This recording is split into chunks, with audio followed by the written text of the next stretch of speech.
Chào mấy bạn tới Silicon Z. Thì mình đây là Gia Bảo. Bữa nay mình đang có trên tay con Keychron K6. Thì Keychron K6 lúc nó mới được ra, nó được nổi tiếng với dạng thiết kế thon gọn và đem đi, nhưng đặc biệt hơn nữa, nó có hỗ trợ khả năng hot swap, là bạn có thể thay bất kỳ cái switch nào bạn thích. Thì hôm nay mình sẽ tập trung hướng dẫn các bạn cách để thay switch nha. Để có thể thay hot swap switch, bạn sẽ cần một keycap puller và một cây switch puller. Trước khi có thể thay switch thì đương nhiên bạn sẽ cần tháo keycap ra trước rồi. Này tốn chút thời gian nha. Việc của việc hot swap là bạn có thể chọn bất cứ loại switch nào bạn thích: Cherry, Kale, Panda, Boxjay, vân vân.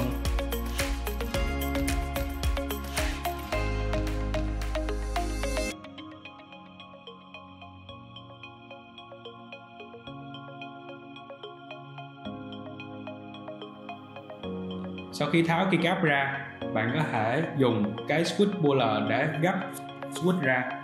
Lưu ý rằng không được dùng bằng tay hay bất cứ dụng cụ khác, vì có thể làm hư switch và có thể làm hư luôn bàn phím của bạn. Bạn đâu có muốn điều đó xảy ra đâu, đúng không?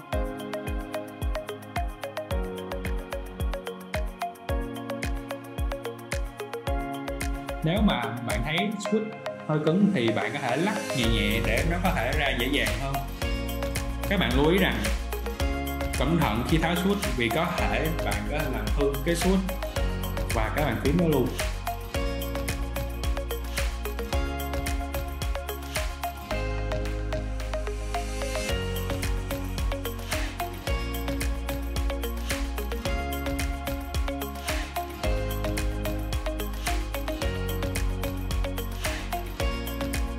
Keychron K6 hỗ trợ hot swap hầu hết các loại switch trên thị trường hiện nay.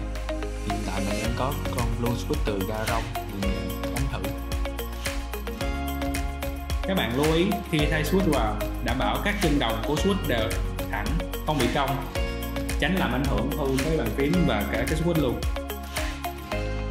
Đặt đúng chiều, nhấn một lực vừa phải vào, bạn sẽ nghe một tiếng click nhẹ khi switch được gắn vào.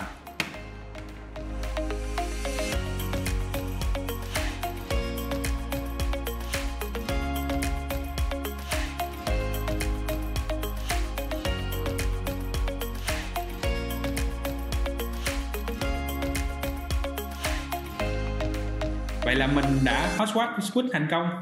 Phải gắn keycap vào để mới xài được chứ.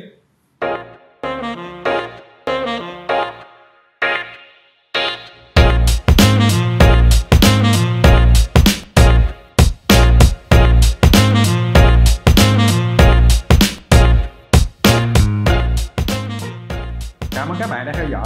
Nếu các bạn muốn biết thêm về Keychron cũng như là Silicon Z, nhớ subscribe để theo dõi các video sau nha.